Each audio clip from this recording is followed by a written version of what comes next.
রাজ্যে এখন শীতের মরশুম আর তারই সঙ্গে ফেস্টিভ সিজন। আগামীকাল বড়দিনে নিরাপত্তায় নজর রাখা হচ্ছে। পার্ক স্ট্রিটে প্রায় ১৫০০ ফোর্স মোতায়েন। গির্জা, বো ব্যারাক, নিউ মার্কেট, শপিং মলে বাড়তি নজর। ঠিক কিরকম ব্যবস্থা করা হয়েছে, আমাদের সঙ্গে অমিত রয়েছে, বিস্তারিত বলবে অমিত।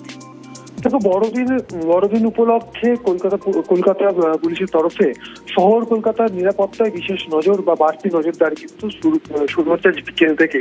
সেক্ষেত্রে পার্ক স্ট্রিট এবং সংলগ্ন এলাকায় যেহেতু বিপুল জনসমাগম হয়, সেক্ষেত্রে পার্ক স্ট্রিটকে বিভিন্ন জোনে ভাগ করা হচ্ছে এবং সেখানে প্রায় ১৫০০ নিরাপত্তারক্ষী বা পুলিশ কর্মী সেখানে মোতায়েন করা হবে নজরদারি চালানোর জন্য।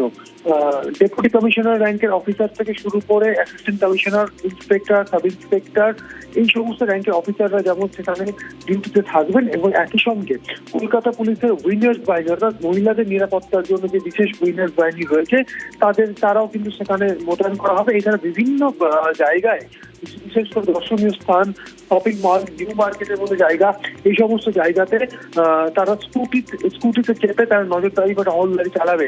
এছাড়া বিপুল যেহেতু প্রচুর সংখ্যায় জনসমাগম হয় পার্ক স্ট্রিট এলাকায়, সেক্ষেত্রে ড্রোনের মাধ্যমে নজরদারি চালানো হবে। ওয়াচ টাওয়ার করা হয়েছে, কিউআরটি থাকছে এবং পুলিশ অ্যাসিস্ট্যান্ট বুথও করা হচ্ছে। বিভিন্ন জোনে ভাগ করা হয়েছে এই ভিড় নিয়ন্ত্রণ করার জন্য। এবং যানবাহন চলাচলের ক্ষেত্রেও বেশ কিছু বিধিনিষেধ আরোপ করা হচ্ছে কলকাতা পুলিশের তরফে। সেক্ষেত্রে আজকে বিকেল ৪টে থেকে ২৫ তারিখ ভোর ৪টে পর্যন্ত, আবার ২৫ তারিখ বিকেল ৪টে থেকে যতক্ষণ না ভিড় কমছে বা জনসমাগম কমছে ততক্ষণ পর্যন্ত পার্ক স্ট্রিট এবং সংলগ্ন যে রাস্তা, বিশেষ করে ময়দানে যে রাস্তাগুলো রয়েছে সেখানে গাড়ি যান চলাচল নিয়ন্ত্রণ করা হবে এবং বন্ধ রাখা হবে।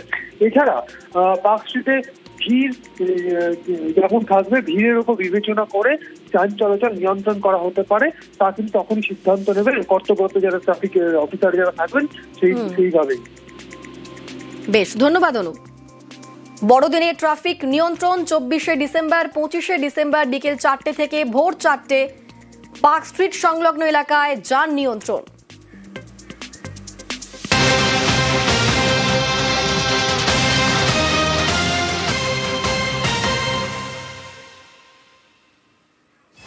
আর এই মুহূর্তে যে খবরের দিকে নজর রাখবো, শতদ্রু দত্তর ৩টি মোবাইল বাজেয়াপ্ত। শতদ্রু দত্তর ৩টি মোবাইল ফোন বাজেয়াপ্ত সিটের। আরো বিস্তারিত বলবে অনুপ।